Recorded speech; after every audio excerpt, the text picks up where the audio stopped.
디도서를 통해서 바울이 디도에게 어떻게 목회할 것인지 그 이야기를 쭉 기록해 내고 있습니다. 바울은 마치 그 아비가 자식에게 따뜻한 애정으로 그 삶의 경험을 전수해 주듯이 그 믿음의 아들 그 그레데에서 목회하고 있는 디도에게 자기의 그 삶의 경험을 바탕으로 해서 실질적으로 어떻게 목회하는 것이 좋겠는가 하는 이야기들을 쭉 지금 하고 있는 거죠. 근데 오늘 본문을 자세히 살펴보면 바울의 그 훈계의 말을 베풀면서 동시에 왜 그래야 하는지에 대한 이유에 대해서도 분명하게 말해주고 있어요. 근데 왜 너가 사람들을 목회할 때 그렇게 해야 되는지에 대한 이야기들을 쭉 하고 있다는 거죠. 우리가 어제 2절의 말씀들을 쭉 봤습니다마는 다른 여러 사람들을 놓고 함께 목회하면서 그때마다 순간적으로 어떤 자기가 가지고 있는 지식과 지혜를 가지고 목회하지 말고 복음에 대한 올바른 지식을 항상 염두에 두고 목회를 하라 하는 것이 바울의 가르침이에요. 그러니까 목회할 때 어떻게 해야 되냐면 즉흥적으로 그때 상황에 따라서 있는 사람들을 놓고서 경험에 비추어 목회하는 것이 아니라 신학적인 기초와 배경을 제시하면서 실질적으로 그것이 하나님의 말씀에 맞는가 하는 거에 초점을 두라는 거예요. 우리도 여러 상황들을 만나게 되는데 그때마다 어떻게 우리가 목회하고 같이 신앙과 믿음 안에 자랄 수 있는가 고민할 때 그때 선뜻 다여지는 상황 가지고 하지 말고 과연 하나님의 그 복음, 말씀은 어떻게 되어졌는지 이것이 신학적이고 신앙적인 기초가 어떻게 되는지를 먼저 찾아가라는 거예요. 여러 이야기를 많이 있습니다만은 나이 많은 남자들, 젊은 여자들, 그리고 나이 많은 여자들, 남자들, 종들, 다양한 사람들 이런 사람들을 목양할 때도 마찬가지. 그냥 그때 그 상황에 맞춰서 하는 것이 아니라 과연 성경적이고 신학적이고 신앙적인 기초가 무엇인가 하는 것을 먼저 찾아야 한다는 거예요. 바울은 디도를 가리킬 때 그래 그런 사람들은 이렇게 해 하지 않는다는 거예요. 이런 사람들은 이렇게가 아니라 그런 일이 있을 때는 우리가 신학적으로 신앙적으로 어떤 문제가 기초적으로 깔려 있는지를 찾아가는 그런 연습을 반복하라는 거예요. 본문을 보면서 저도 많은 생각을 하게 되는데 여러 상황을 즉흥적으로 풀어내면 참 좋겠죠. 그러면 경험도 있고 그리고 여러 일들이 있으면 아마 쉬울 거예요. 근데 그것이 과연 하나님의 말씀인가? 하나님의 뜻인가? 성경적으로 신학적으로 과연 이것이 맞는가? 하는 고민을 하게 되면 훨씬 더 어렵고 복잡하고 고민되고 여러 가지 일들을 많은 시간을 할애해야 하는 그런 불편함들이 있다는 거예요. 그러나 그것을 포기해서는 안 된다는 거예요. 끝까지 그 목회의 상황을 놓고 신학적이고 신앙적인 기초를 찾아가는 연습을 해야 한다 하고 지금 이야기하고 있는 겁니다. 오늘 디도서 3장 1절에 보면 국가에 대한 태도 그리고 또 하나는 세상 사람들에 대한 태도를 설명해요. 국가를 어떻게 우리가 섬기고 통치자들과 권세 잡은 사람들과 대할 것인가, 이웃 사람들, 나와 함께하는 사람들을 어떻게 신앙적으로 믿음적으로 할 것인가 하는 이야기를 하고 있어요.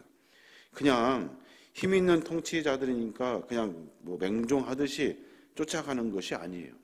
바울은 지금 분명히 국가에 대해서 순종하고 복종하라 하고 말하고 있거든요. 왜 순종하고 복종해야 되는지를 뒤에 설명해요. 뒤에 사람들을 이야기하면서 그들과 어떻게 온유함을 가지고 살아야 되는지를 설명해요. 그 설명을 어디에 하고 있냐면 지금 3절부터 쭉 하고 있어요. 3절부터 보면 우리가 어떤 존재였냐는 거예요. 우리가 3절에 보면 우리도 전에는 어리석은 자요 순종하지 아니한 자요 속은 자요 여러 가지 정욕과 행락에 종노릇한 자요 악독과 투기를 일삼은 자요 가증스러운 자요 피차 미워한 자였으나 전에 우리 그렇게 살았다는 거예요. 그런데 이제는 어떻게 되었어요? 달라졌다는 거예요. 그러나 오직 하나님의 크신 긍휼과 은혜로 말미암아 우리가 구원받았고, 또 예수 그리스도의 십자가의 은혜로 말미암아 중생을 얻었고, 하나님의 법정에서 의롭다고 칭의를 얻었으며, 성령의 새롭게 하심으로 성결의 삶을 쫓아서 성화의 삶을 살았다는 거예요. 그리고 장차 그리스도와 더불어 하늘의 후사가 되는 영생의 소망을 갖게 되는 영화의 과정을 거쳤다는 거예요. 그 이야기를 지금 4절부터 해요. 다시 보면 우리 구주 하나님의 자비와 사람 사랑하심이 나타날 때 우리를 구원하시되 우리가 행한 바 의로운 행위로 말미암지 아니하고 오직 그의 긍휼하심을 따라 중생의 씻음과 성령의 새롭게 하심으로 하셨나니, 우리 구주 예수 그리스도로 말미암아 우리에게 그 성령을 풍성히 부어주사 우리로 그의 은혜를 힘입어 의롭다 하심을 얻어 영생의 소망을 따라 상속자가 되게 하려 하심이라. 말이 좀 복잡하고 어렵지만 분명한 것은 우리가 누구냐는 거예요. 우리는 전에 그냥 형편없이 살았다는 거예요. 어리석고 순종하지 아니하고 속은 자처럼 정욕에 따라 향락에 따라 악독과 투기에 따라 살았다는 거예요. 그런데 우리는 하늘의 긍휼로 말미암아 하나님의 구원을 선물로 받았어요. 예수 그리스도의 십자가의 보혈로 중생을 얻었어요. 그리고 하나님의 법정에서 아무런 자격도 없는데 의롭다고 인정받는 믿음의 사람들이 되었다. 또 성령의 새롭게 하심으로 따라 삶을 바꾸어내는 성화의 과정을 거친 사람들이다. 그리스도와 더불어 영생의 소망을 가진 영화를 얻은 자들이다. 그렇기 때문에 우리는 국가와 이웃에 대해서 어떤 태도를 취해야 되는지 잘 알아야 된다라고 분명하게 기록하고 있는 거예요.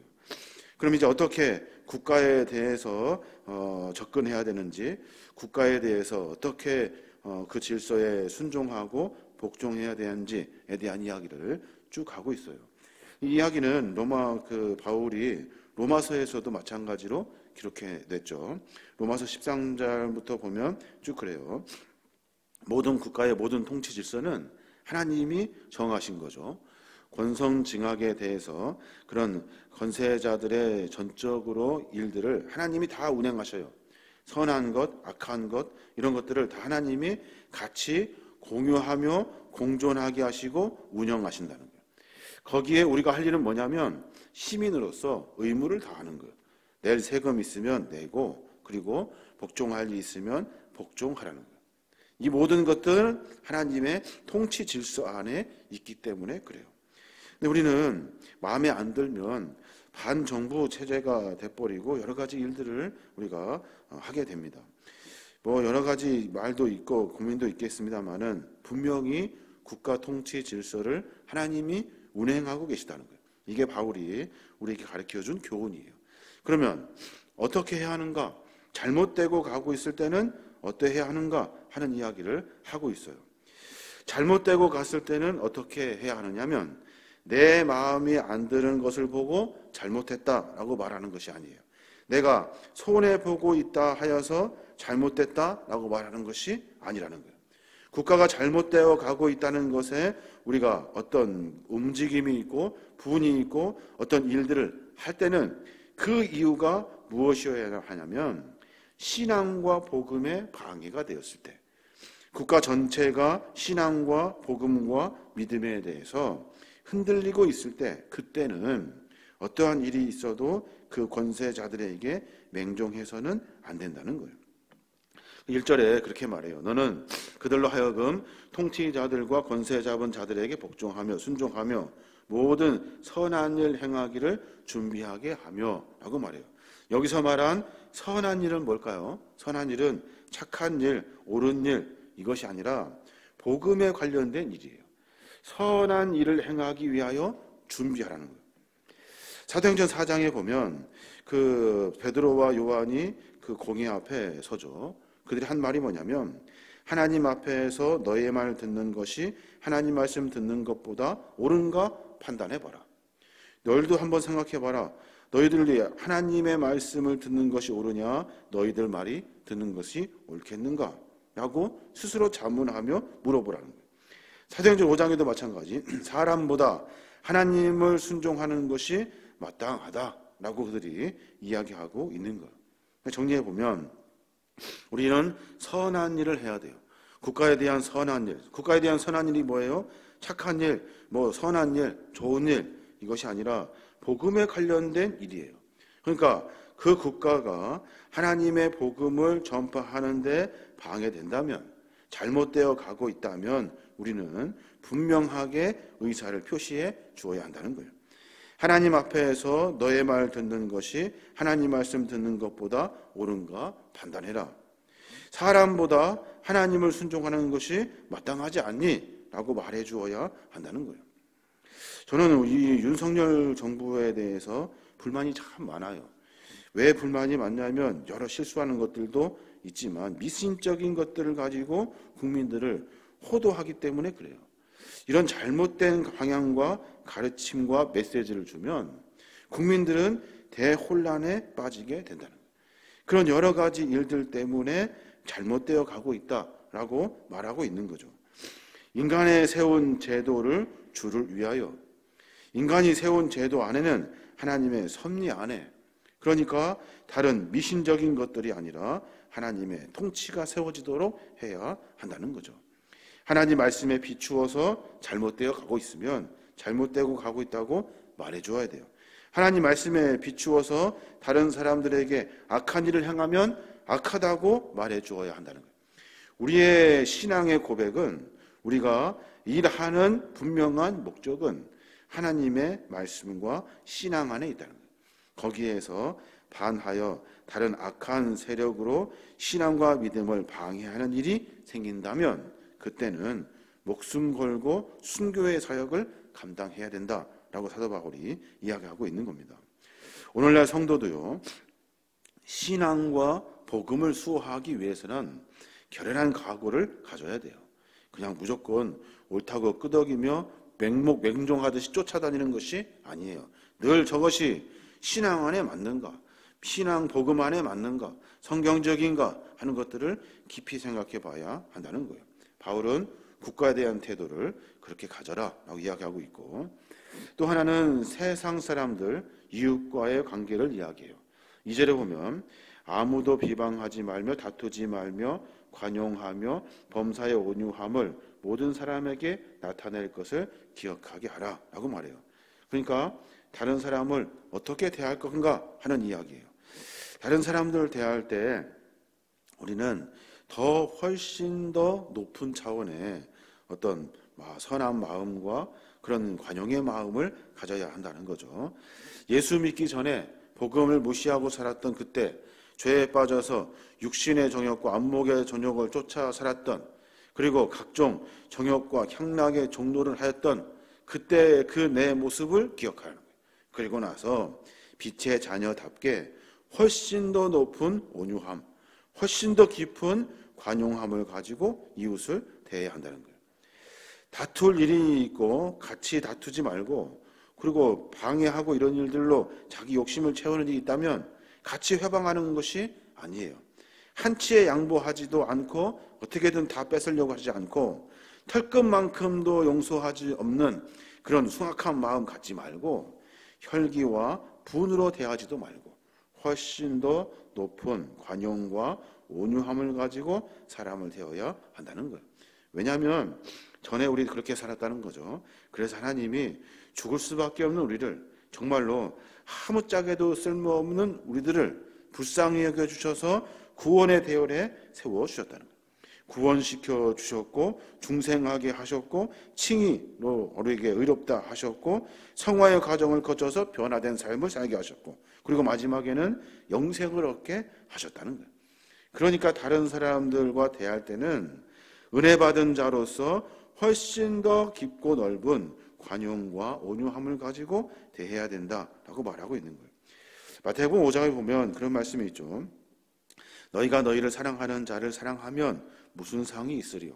세리도 이와 같이 하느니라. 또 너희가 너희 형제에게만 무난하면 남보다 더하는 것이 무엇이냐? 이방인들도 이같이 하나니 라고 말해요.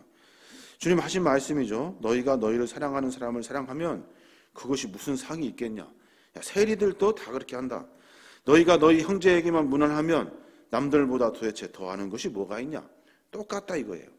우리는 하나님의 긍휼의 은혜를 받은 자로서 훨씬 더 높은 관용과 온유함을 가져야 한다는 거예요. 근데 우리 어때요? 참 어려워요. 참 어려운 일입니다. 그러니까 매번 우리의 삶의 모습을 점검하며 살아야 돼요. 하나님 우리에게 어떤 은혜를 베풀어 주셨는지를 깊이 깨달아야 한다는 거예요. 어떤 사람 만났을 때 선뜻 서뜻 그냥 내가 가지고 있는 어떤 조금의 양심, 좀 선한 마음 가지고 사람을 대하는 것이 아니라는 거예요. 내가 어떤 놈인지 다시 되짚어 보라는 거예요. 내가 받은 은혜가 얼마큼인지를 생각해 보라는 거예요. 그리고 나서 이웃을 대해야 된다라고 지금 사도 바울이 가르쳐주고 있는 겁니다. 디도를 향해서 바울이 목회를 이렇게 해라라고 지금 가르쳐주고 있어요. 이거는 어떤 목회자들에게만 하신 말씀이 아니라 한 말씀이 아니라 분명 우리에게도 해당되는 사항이에요. 우리가 어떻게 국가와 이웃을 섬길 것인가 하는 거죠.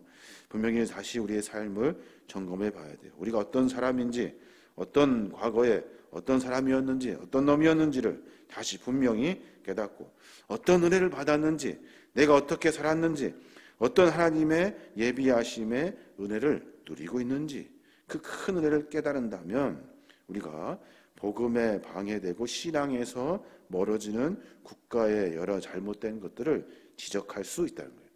뿐만 아니라 이웃에 대해서도 훨씬 더 높은 관용과 넓은 온유한 마음으로 사람을 대할 때 그때 그냥 조금 할 수 있는 선이 아니라 아주 우리의 삶 전체를 바꿔놓는 하나님의 은혜를 그들이 맛보게 할 수 있다는 거예요. 오늘 우리의 삶 속에 여러 고민들을 해봤으면 좋겠습니다. 내가 어떤 사람이었는지를 다시 깊이 깨닫고 내가 받은 은혜를 다시 한번 새기고 내 삶 속에서 말씀에 따라서 삶을 바꿔낼 수 있는 신앙의 결단이 우리 안에 있어야 될 줄로 믿습니다. 이런 고백들로 말미암아 하나님의 은혜로 삶을 바꾸어내는 복된 은혜가 됐기를 주님의 이름으로 축원합니다.